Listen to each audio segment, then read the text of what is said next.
नमस्कार प्यारे साथियों, स्वागत है आपका अपने YouTube channel online study with Vikram पर। जैसा कि आपको थंबनेल के माध्यम से पता चल ही चुका होगा कि आज हम क्या करने वाले हैं, राजस्थान नवीनतम जिला दर्शन यानी जो नए ज़िले बने हैं उनकी संपूर्ण जानकारी, जैसे सीमाएं, निधियाँ, झील, उद्योग, स्थापत्य कला जैसे मंदिर, दुर्ग, संपूर्ण जानकारी एक वीडियो में हम देखने वाले हैं। और आज का जिला कौन सा है हमारा, डीडवाना कुचामन। कौन सा जिला है, डीडवाना कुचामन जिला रहने वाला है। और ये सभी हम हस्तलिखित नोट्स के माध्यम से करने वाले हैं। तो आज का हमारा नंबर 1 जिला, और इसी प्रकार हम आगे सभी जिलों के देखेंगे कि कितनी नदियां हैं, कितने झील हैं, कितने उद्योग हैं, सभी हम देखेंगे। तो चैनल को सब्सक्राइब कर लीजिए और पास में जो बेल आइकन है उसे दबा दीजिए। चलिए हम वीडियो को स्टार्ट करते हैं। देखिए, डीडवाना कुचामन क्या है, डीडवाना कुचामन जिला। तो इसमें क्या क्या आता है, तो देखिए, डीडवाना, लांडनू, परबतसर, मकराना, नावा और कुचामन सिटी, ये जो आते हैं ना, ये आते हैं इसमें। और वर्तमान में डीडवाना कुचामन का जिला कलेक्टर कार्यालय अस्थायी रूप से कहाँ पर बनाया गया है, डीडवाना में बनाया गया है। अभी तक अस्थायी कार्यालय बनाया गया है जिला कलेक्टर का, क्या, डीडवाना।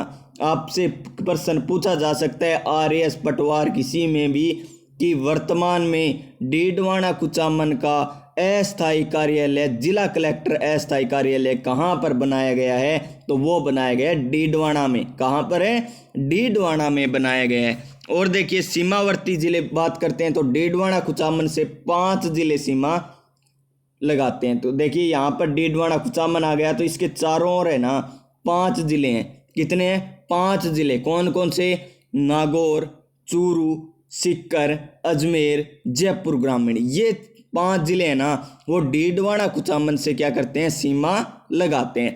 अब हम बात करते हैं प्यारे साथियों डीडवाना की, कि डीडवाना क्या है। डीडवाना को क्या कहा जाता है, मारवाड़ का सिंहद्वार कहा जाता है। क्या कहा जाता है, मारवाड़ का सिंहद्वार। तो डीडवाना को कहा जाता है। आपसे क्वेश्चन पूछा जाएगा कि मारवाड़ का सिंहद्वार किसे कहते हैं, तो डीडवाना को कहते हैं। शेखावाटी का तोरण द्वार भी इसे कहते हैं। आबानेरी व उपकाशी भी किसे कहते हैं, डीडवाना को कहते हैं। देखिए, 3 फैक्ट हमने याद किए हैं, मारवाड़ का सिंहद्वार, शेखावाटी का तोरण द्वार, आबा नगरी और उपकाशी के नाम से डीडवाना को जाना जाता है। और एक फैक्ट आपको मैं और बता देता हूं कि मारवाड़, शेखावाटी और बीकानेर के संगम स्थली भी डीडवाना को जाना जाता है। मारवाड़, बीकानेर और शेखावाटी की संगम स्थली किसे कहा जाता है, डीडवाना को कहा जाता है। नेक्स्ट देखिए पॉइंट, 43 ईस्वी में कुषाण साम्राज्य के अधीन रहने वाला डीडवाना है। देखिए, क्वेश्चन किस प्रकार पूछा जाएगा इससे कि डीडवाना सबसे पहले किस साम्राज्य के अधीन रहा था, कुषाण वंशी, चोल वंशी, ऐसे आपसे क्वेश्चन ऑप्शन दे देगा। तो उसका सही आंसर होगा कुषाण साम्राज्य के अधीन रहा था डीडवाना जिला। और डिड्डू शाह ने डीडवाना की स्थापना की। किसने की डीडवाना की स्थापना, डिड्डू शाह ने की थी। किसने की थी, डिड्डू शाह ने की थी। देखिए, यहाँ पर वो पॉइंट आ चुका है जो मैंने अभी बताया, डीडवाना को मारवाड़, शेखावाटी, बीकानेर की संगम स्थली भी कहा जाता है। और डीडवाना से क्या संबंधित है, डीडवाना से निरंजनी संप्रदाय और माहेश्वरी समाज का उद्गम भी डीडवाना से माना जाता है। निरंजनी संप्रदाय और माहेश्वरी समाज का उद्गम कहाँ से माना जाता है, डीडवाना जिले से माना जाता है, डीडवाना कुचामन जिले से। अरावली के पश्चिम में है ये। इसकी अर्ध शुष्क मरुस्थल का पूर्वी भाग है। किसका, अर्ध शुष्क मरुस्थल का पूर्वी भाग। देखिए, ऐसे हमारा राजस्थान था और है ऐसे राजस्थान। यहाँ पर क्या है, अरावली। क्या है, अरावली। ये क्या है, अर्ध शुष्क मरुस्थल है। और यहाँ पर क्या आता है, नागौर। तो ये क्या हो गया, अर्ध शुष्क मरुस्थल का पूर्वी भाग, उत्तर, दक्षिण, पूर्व, पश्चिम। तो पूर्वी भाग आ गया। और क्या कह रहे हैं यहाँ पर, अरावली के पश्चिम में। तो देखिए, उत्तर, दक्षिण, पूर्व, पश्चिम। तो अरावली के क्या हो गया, ये पश्चिम में हो गया। तो अरावली के पश्चिम में अर्ध शुष्क मरुस्थल का पूर्वी भाग भी कहा जाता है। अब हम बात करते हैं इसकी जलवायु। तो जलवायु कैसी है इसकी, जलवायु है अर्ध शुष्क। कैसी है, अर्ध शुष्क जलवायु है। कोपेन के अनुसार BS HW, टिवार्ता के अनुसार BSH और थानवेट के अनुसार DA-W। ये जो नागौर की पहले थी वही जलवायु इसकी रहने वाली है, किसकी? डीडवाना कुचामन की। किसकी? डीडवाना कुचामन की। वनस्पति स्टेपी तुल्य, वनस्पति स्टेपी तुल्य रहने वाली है इसकी। किसकी? डीडवाना नागौर की। आप अगर बार बार में डीडवाना कुचामन, डीडवाना कुचामन ऐसे बोलोगे ना तो आपको ये याद हो जाएंगे। देखिए नदी की बात करें हम, नदी नंबर 1 मेंथा नदी। मेंथा नदी का उद्गम कहाँ से होता है? मनोहरपुरा से। कहाँ से होता है? मनोहरपुरा, जयपुर ग्रामीण से। देखिए पहले ये जयपुर था, अब जयपुर ग्रामीण से हो गया। मनोहरपुरा का उद्गम कहाँ से होता है? जयपुर ग्रामीण से। लेकिन हम यहाँ पर क्यों पढ़ रहे हैं? क्यों पढ़ रहे हैं? देखिए कि क्योंकि मेंथा नदी का है ना ये अपवाय क्षेत्र वो डीडवाना में आता है। तो देखिए जयपुर ग्रामीण, फिर डीडवाना, फिर जयपुर ग्रामीण। मेंथा नदी किस प्रकार बहती है? पहले जयपुर ग्रामीण में बहती है, फिर डीडवाना में बहती है और फिर जयपुर ग्रामीण में वापिस चली जाती है। ये इंपॉर्टेंट पॉइंट है। नेक्स्ट पॉइंट है प्रसिद्ध जैन तीर्थ। लूणवा जैन तीर्थ कहाँ पर है? नावा में। कहाँ पर है? नावा में। और मेंथा नदी के किनारे, नावा मेंथा नदी के किनारे। और नावा कौन से जिले में आ गया है? डीडवाना कुचामन, डीडवाना कुचामन, डीडवाना कुचामन में आ गया है। और यहाँ इस मेंथा नदी का संगम कहाँ पर होता है? सांबर झील में होता है। और सांबर झील के कहाँ पर? उत्तर में होता है। सांबर झील के उत्तर में मेंथा नदी का संगम होता है। फिर देखिए नेक्स्ट, अब बात करते हैं हम झील की। तो झील की बात करें तो डीडवाना झील कौन सी झील है? डीडवाना झील नमक खाने योग्य नहीं है इसका। किसका? डीडवाना झील का। पहले डीडवाना झील कहाँ पर थी? नागौर में। अब डीडवाना झील कहाँ पर आ गई? डीडवाना कुचामन में, डीडवाना कुचामन में। ब्राइट नमक उत्पादन किससे किया जाता है? डीडवाना झील से। ब्राइट नमक उत्पादन, इसमें क्या होता है? क्यारियां बनाकर पानी डाल दिया जाता है और पानी को सुखा दिया जाता है और नमक प्राप्त कर लिया जाता है। इसे क्या कहते हैं? ब्राइट विधि से नमक उत्पादन करना भी कहा जाता है। और इस नमक को स्थानीय भाषा में, डीडवाना झील से नमक, और इसे क्या कहा जाता है स्थानीय भाषा में? खालड़ा कहा जाता है। क्या कहा जाता है? खालड़ा कहा जाता है। अब देखिए एक इंपॉर्टेंट है संस्था, Rajasthan state chemical works. Rajasthan state chemical works, इसकी स्थापना कब होती है? इसकी स्थापना सन 1964 में की गई है। सन 1964 में इसकी स्थापना राजस्थान स्टेट केमिकल वर्क्स के रूप में होती है। लेकिन 2008 में इसका निजीकरण कर दिया जाता है। और इसका कार्य क्या था? नमक से केमिकल तैयार करना, नमक से केमिकल तैयार करना।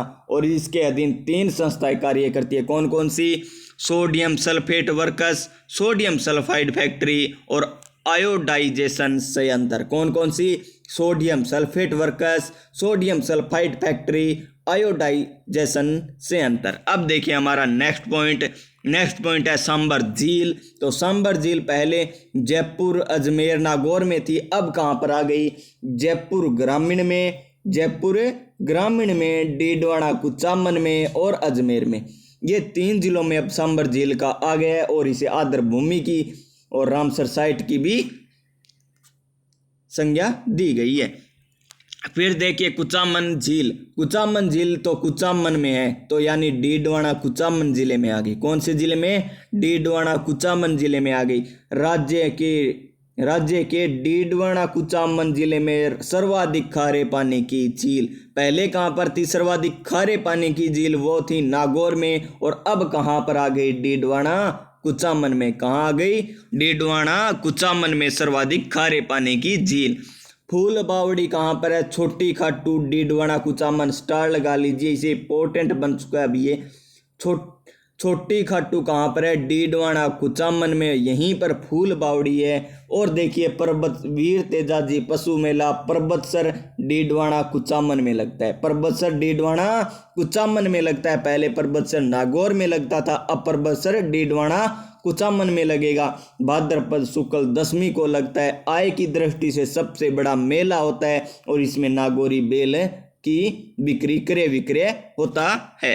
अब देखिए हमारा नेक्स्ट पॉइंट, और इसी छोटी खाटू से गुप्तकालीन अवशेष भी मिले। छोटी खाटू से गुप्तकालीन अवशेष भी मिले हैं। और यहाँ से एक किसान आंदोलन भी संबंधित है। कौन सा? डाबड़ा किसान आंदोलन, वो कब हुआ था? 13 मार्च 1947 को। कब हुआ? 13 मार्च 1947 को। डीडवाना तहसील, जिला कौन सा आ गया? डीडवाना कुचामन, डीडवाना कुचामन। और ये किसके खिलाफ था? जमींदारों और जागीरदारों के अत्याचार के खिलाफ था। और डाबड़ा किसान आंदोलन का नेतृत्व किसने किया प्यारे साथियों? वो किया था मथुरा दास माथुरे और द्वारका प्रसाद ने। किसने किया नेतृत्व? मथुरा दास माथुरे और द्वारका प्रसाद ने इसका नेतृत्व किया था। अब देखिए हमारा नेक्स्ट पॉइंट, दुर्ग की बात कर लेते हैं। दुर्ग देखिए, कुचामन दुर्ग। कुचामन दुर्ग कहाँ पर है? डीडवाना कुचामन जिले में, जिसे जागीर किलों का सिरमौर कहा जाता है। क्या कहा जाता है? जागीर किलों का सिरमौर कहा जाता है। 32 दुर्ग और 10 द्वार इसमें है। निर्माण किसने करवाया था इसका? मेड़तिया शासक जालिम सिंह ने। मेड़तिया शासक जालिम सिंह ने इसका निर्माण करवाया था। केवाय माता का मंदिर किनसरिया पर्वतसर में है। पहले आता था केवाय माता का मंदिर, कहाँ पर है? नागौर में। केवाय माता का मंदिर कहाँ पर है? नागौर में। अब कहाँ हो गया? किनसरिया पर्वतसर कुचामन जिले में। किनसरिया पर्वतसर कुचामन जिले में। निर्माण इसका चचदेव ने करवाया था। किसने करवाया था? चचदेव ने इसका निर्माण करवाया था। एक यहाँ पर प्रसिद्ध है सतकूप। क्या है? सतकूप। कहाँ पर है ये? छोटी खाटू में है। कहाँ पर है? छोटी खाटू में है। शक शासकों द्वारा इसका निर्माण करवाया गया। सतकूप का निर्माण किसने करवाया था? शक शासकों ने करवाया था। और डीडवाना सबसे पहले किसके अधीन था? कुषाण शासकों के अधीन था। और डीडवाना की स्थापना किसने करवाई थी? डीडू शाह ने करवाई थी। अब देखिए नेक्स्ट पॉइंट, 4 नंबर पॉइंट है हमारा जैन विश्व भारती विश्वविद्यालय। ये कहाँ पर है? जैन विश्व भारती विश्वविद्यालय। ये लांडनू डीडवाना कुचामन में। राणाबाई मंदिर पर्वतसर में है, राजस्थान की, जिसे दूसरी मीरा कहा जाता है। राजस्थान की दूसरी मीरा किसे कहा जाता है? राणाबाई को राजस्थान की दूसरी मीरा कहा जाता है। छोटी खाटू का किला श्याम बाबा मंदिर भी कहाँ पर है? डीडवाना कुचामन जिले में आ चुका है। अब सोडियम साबु परियोजना, नावा सोडियम साबु परियोजना या साबु सोडियम परियोजना कहाँ पर है? नावा डीडवाना कुचामन में। आयोडीन नमक का उत्पादन यहाँ पर किया जाता है। वर्स्टेड संपनिंग मिल्स कहाँ पर है? लाडनू पर्वतसर कुचामन जिले में। और अब बात करते हैं नमक मंडी की। नमक मंडी भी नावा में है। और बात करें हम संगमरमर, इंपॉर्टेंट है। संगमरमर पहले कहाँ पर था? मकराना नागौर में था। अब कहाँ पर है संगमरमर? ये है मकराना नीमराना कुचामन में। मकराना नीमराना कुचामन में ग्लोबल हेरिटेज स्टोन रिसोर्सेज का दर्जा भी से प्राप्त है। ग्लोबल हेरिटेज स्टोन रिसोर्सेज का दर्जा भी से प्राप्त है। प्रमुख यहाँ की खदानें कौन सी है? चक डूंगरी और डूंगरी। चक डूंगरी और डूंगरी किससे संबंधित है? संगमरमर से। कहाँ पर? मकराना नीमराना कुचामन में। मकराना नीमराना कुचामन में। और हम बात करें high speed train test track कहाँ पर है? नावा डीडवाना कुचामन में। निरंजनी संप्रदाय गाडा डीडवाना में। निरंजनी संप्रदाय गाडा डीडवाना में। और इसकी स्थापना किसने की थी? संत हरिदास जी ने। किसने की थी? संत हरिदास जी ने इसकी स्थापना की थी। कहाँ पर है? गाडा डीडवाना कुचामन में। तेरापंथी संप्रदाय लाडनू डीडवाना कुचामन में, जिसकी स्थापना भिखण जी ने की थी। किसने की थी? भिखण जी ने इसकी स्थापना की थी। देखिए हमने 4 पेज के माध्यम से डीडवाना कुचामन जिला बहुत ही अच्छे तरीके से कंप्लीट कर लिया है। इसी प्रकार हम सभी जिले करने वाले हैं। तो आपको ये वीडियो किस प्रकार लगी? अगर अच्छी लगी तो वीडियो को लाइक कर दीजिए। अगर आपको बहुत अच्छी लगी तो वीडियो को शेयर कर दीजिए। और इसी प्रकार वीडियो पाना चाहते हैं तो चैनल को सब्सक्राइब कर लीजिए। मिलते हैं हम नेक्स्ट वीडियो में। तब तक के लिए जय हिंद, जय भारत।